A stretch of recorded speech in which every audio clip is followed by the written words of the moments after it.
Sweet. So, really quick as we get started, I wanted to ask, does anyone remember what we talked about last week? Right? The age-old question. Yes.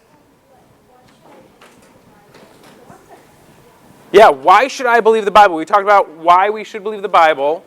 And does anyone remember our first there were like 3 key words that we covered last week, Lucy?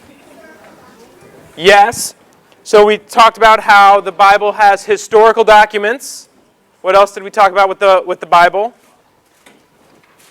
I thought that was a hand. Yeah. You can look at your notes. Reliable. Yes. So we had reliable, we had historical documents. What else? Prophecy. We're not quite there yet, but yes, because we did technically talk about it. Eyewitnesses. Yes. Yeah. Yes, we talked a lot about circular reasoning. So last week we talked specifically that the Bible is so we pretty much got it, the Bible is a reliable collection of historical documents. So we talked about how it's a collection, right, a library of ancient texts, and they're compiled together and they're historically accurate and textually accurate. Those are fancy words. Basically, we can trust what it says and know that what it says is what it's always said. So if you have in your book, you'll have a page kind of like this. You can fill this in again this morning. The Bible is a reliable collection of historical documents written by eyewitnesses during the lifetime of other eyewitnesses. It records supernatural events that took place in fulfillment of specific prophecies and claims that its writings are divine rather than human in origin. I'm kind of blocking the screen for some of y'all. I can say it again if you need me to. The Bible is a reliable collection of historical documents written by eyewitnesses in the lifetime of other eyewitnesses. It records supernatural events that take place in fulfillment of specific prophecies, and it claims that its writings are divine rather than human in origin. Like I said last week, I did not come up with this. Another guy did, and I just copied it because I couldn't think of a better way to phrase it all. Yes. So we talked last week about it's a reliable collection of historical documents. What do we think we're going to talk about this week then? Yeah? Eyewitnesses. We're going to talk about how it's written by eyewitnesses during the lifetime of other eyewitnesses. Now, let's see. Who wrote the Bible? Last week, one of the things I said is that the Bible is a reliable collection of historical documents, a collection of 66 books written by 40 authors over the course of over 2,000 years, and it still tells one cohesive story. Can you think of any of those 40 authors of the Old or New Testament? You got to think out loud. You got a little blank in your notebook for these, but let's try to think of some of the authors of the Bible. Yes, Oliver. Yahweh. Well, okay, great. Yes. God. Yes. Grisham. Moses. That's a great one. Moses wrote the first 5 books. Yeah. Gibson. Matthew. Man, we're hitting it. Yes. David. You were going to say David, technically still correct. Yes. Mark. Yeah, Mark. Luke. Yeah, we talked about, thanks Rodney, Dr. Luke. John. Yeah. Solomon. Ooh, there we go. A little bit of like a little obscure one. Yeah. Joshua. Yep. Peter. Look at us go. Grisham. Ezra. Yeah, we got all the minor prophets. Good luck. We don't have to name them all. But those are some of the people, right? So there's 40 authors in total. So we just listed like probably a quarter of them just then, which is great. So there's the people who wrote the Old Testament and the New Testament. And let's see, we're going to first go to the next slide, I think. Yes, what is a falsifiable claim? Ooh. So when you're trying to figure out history, right? There's a system for it. Have you ever heard someone say, like, well, I can't believe the Bible because it can't be scientifically proven? Like, has anyone ever heard anyone say that? Yeah, a few people? Whenever I hear someone say that, I just want to hug them and tell them very secretly, don't ever say that again. Because you can't prove history with the scientific method, right? The scientific method has to be testable and repeatable. Anyone in science class? You ever do an experiment in science class? Anybody? Yes? What's a good science experiment you've done? Making an edible cell by sticking candy in jello. It's making an edible cell by sticking, and you can repeat that, can't you? Anything else? That's fine. We'll get to science experiments in the future. I'm not worried about it. But the thing with scientific claims is that they have to be repeatable. Can you repeat something that has happened in the past? Yes, but can you repeat something that only happened once or could only happen once? Like think about Jesus rising from the dead. Can you repeat that and test it? No. If you think about a courtroom, that's how we test history, is the way that a courtroom would operate. You're trying to figure out what happened in the past and who was involved with something in the past. And so you'd bring people into a courtroom and you'd have people share their stories. And one of the most important types of stories that you get in a courtroom would be the stories of who? Eyewitnesses. So if you have a bank robbery and you had somebody who watched the bank robbery happen, that person would be a key testimony, a key speaker in the trial for the bank robbery. And they would be able to tell you, that's the guy who I saw come out of the bank with a giant duffel bag and there was money flying out of it. And it sounds like a cartoon. And then a piano fell from the sky. And then and then an anvil. And then the Roadrunner. So you have an eyewitness who's able to verify what happened in the past.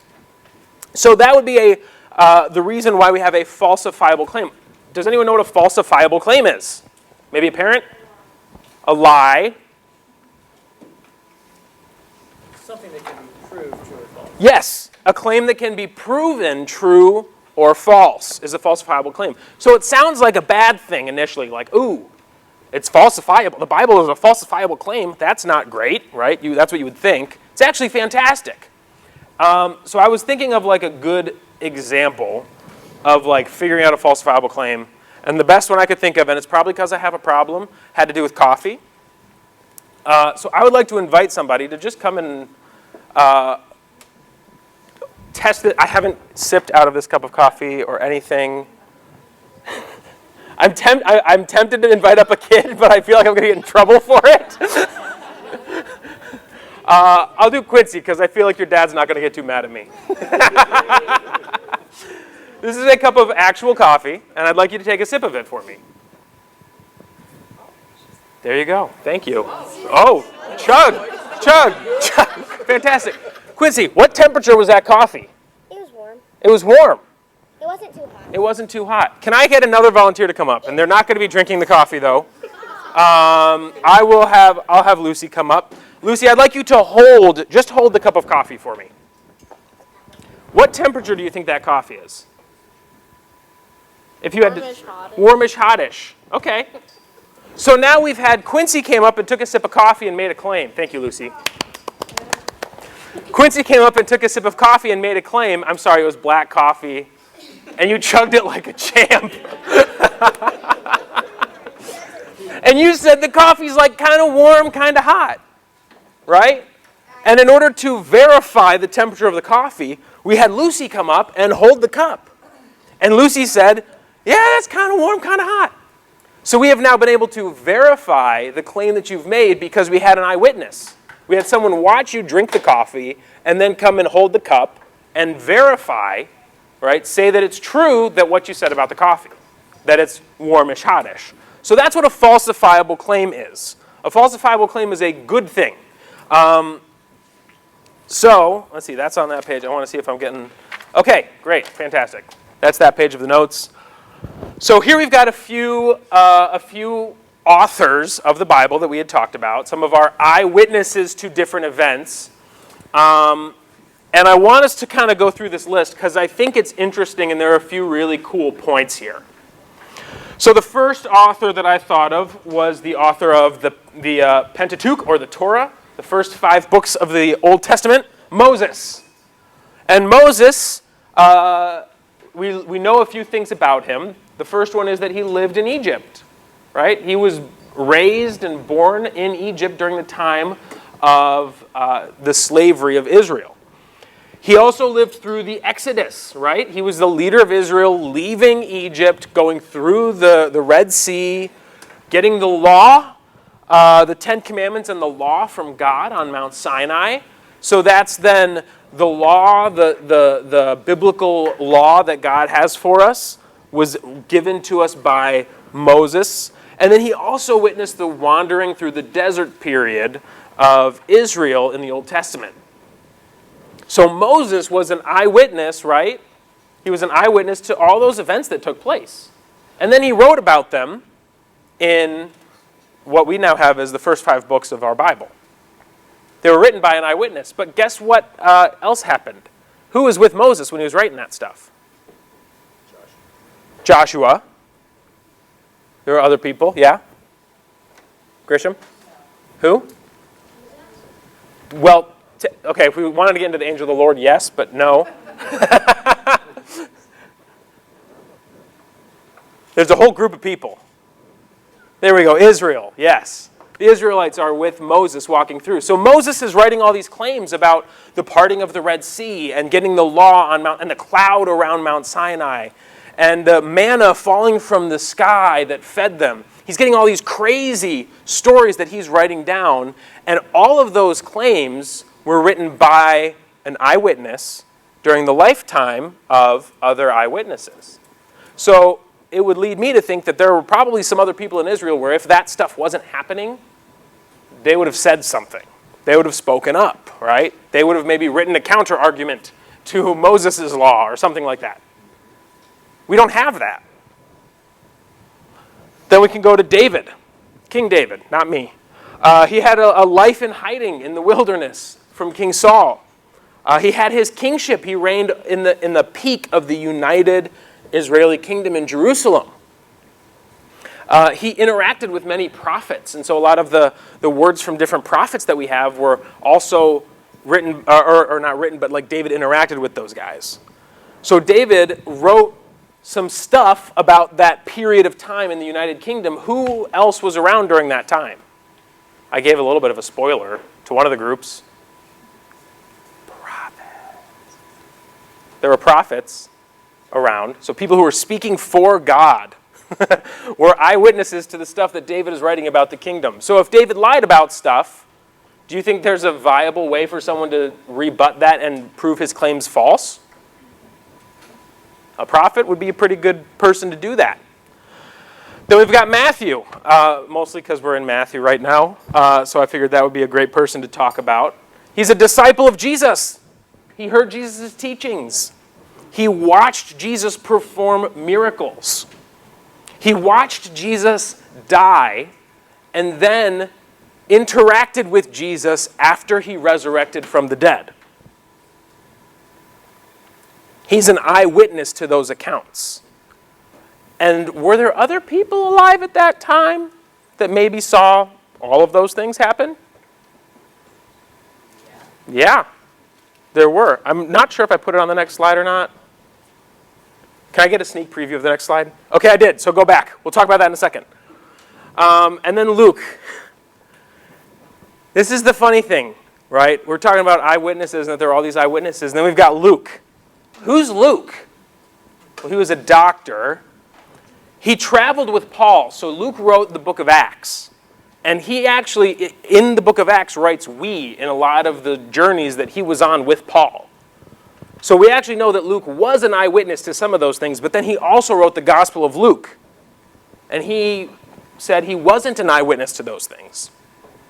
He said he was a historian working with other people to make a historic account.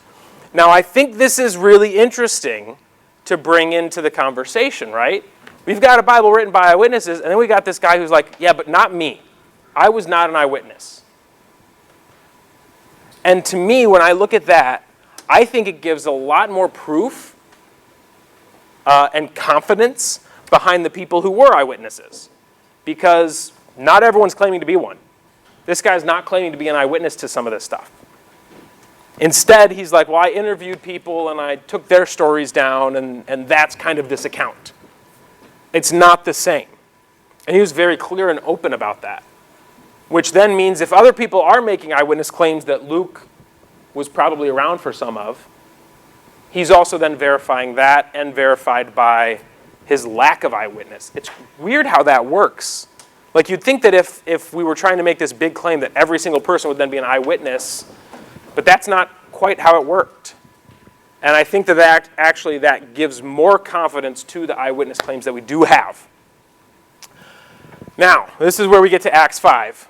How do we know that the disciples didn't lie, though, right? Like, the most important thing about our faith is, well, Jesus died on the cross and then rose from the dead 3 days later. That's a super big deal because normal people do not rise from the dead, right?